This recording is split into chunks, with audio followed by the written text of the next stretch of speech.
Vous êtes sur hydroplanequebec.com.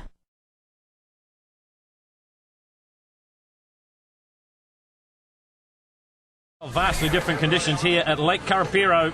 This is for the Eton UIM World Grand Prix Hydroplaning Championship, and you couldn't ask for better conditions as the boats are craned into the water. There is New Zealand's Bright Hope, and that is Warwick Lupton in the Annihilator boat. Well, prophetic words there from the current world champion as the Australian contingent leave the shore and head out to the milling area for race number 1. And what a sight. 8 Grand Prix hydroplane boats line across Lake Karapiro as we're on board here with Ken Lupton. And look at the side ahead of him. It's his father to the left in Annihilator, and right alongside him going bow to bow at the moment is Ken's cousin David Alexander. So this looks like a Lupton family picnic, but it isn't. It's super serious. It's the World Championship. It's heat 1 of 3, and what's 2 for the Australian, the current champion Paul Cunningham. Oh, and a big moment there for Warwick Lupton. The boat nearly stood on its tail. And this is the battle further down through the field. This is David Alexander just going past his cousin Ken. And once again, you see it get very light in these freaky conditions at Lake Karapiro. Up ahead of them, it is the Australian Paul Cunningham in the front. There he is, just making the turn now. Caught in the rooster tail is Warwick Lupton. Paul Cunningham taking the world title last year in Australia. New Zealand took a contingent of boats over but had the worst luck possible. Warwick Lupton wants to turn that around this time around as we go back on board here with Ken Lupton. Look at the rooster tails of the boats ahead of him. It is Cunningham, it is Warwick Lupton, and it is David Alexander ahead of Ken Lupton at the moment. And there is Warwick Lupton in Annihilator. 1,000 horsepower.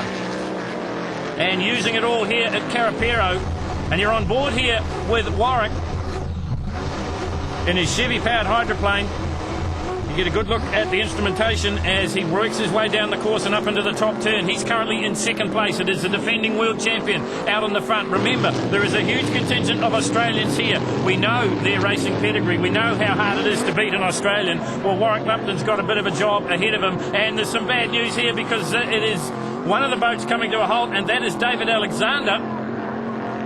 So David Alexander's race is run. There goes Ken Lupton, past his cousin, his stricken cousin for the moment, so we'll have to have a look and see what's happened to David Alexander. Meantime, the race continues out in the front. It's still Cunningham from Lupton, senior. Then it is Ken Lupton. And look at the way the boats get turned around as they head up over the wake.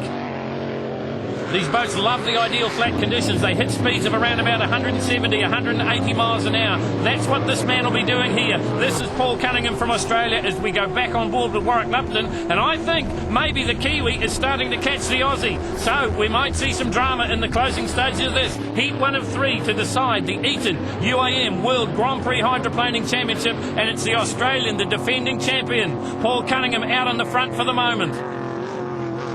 Heading down into the clubhouse turn now. Just the turning skeg in the water. Just the merest contact made between the boats and the water when they're on full song, and that's where they are at the moment, going past the big crowd here at Karapiro. Cunningham in the front. Took the title in Taree last year. Warwick had an absolute horror weekend. He wants to make amends for that.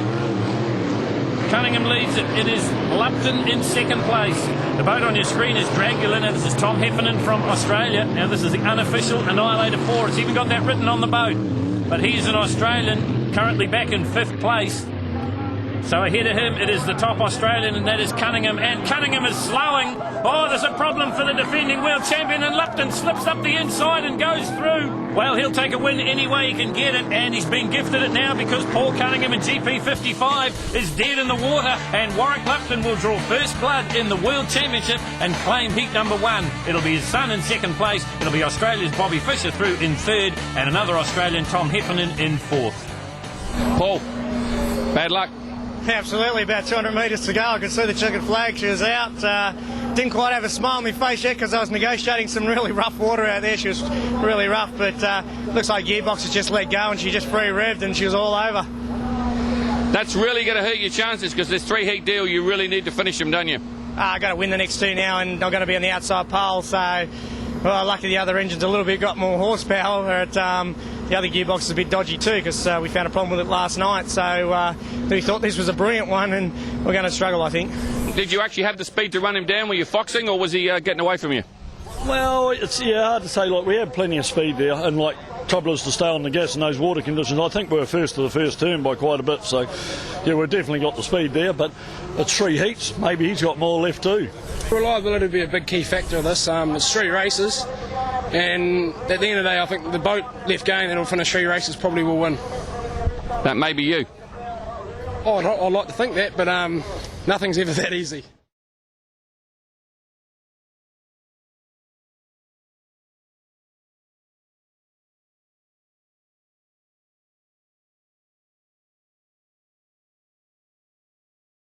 Vous êtes sur hydroplanequebec.com.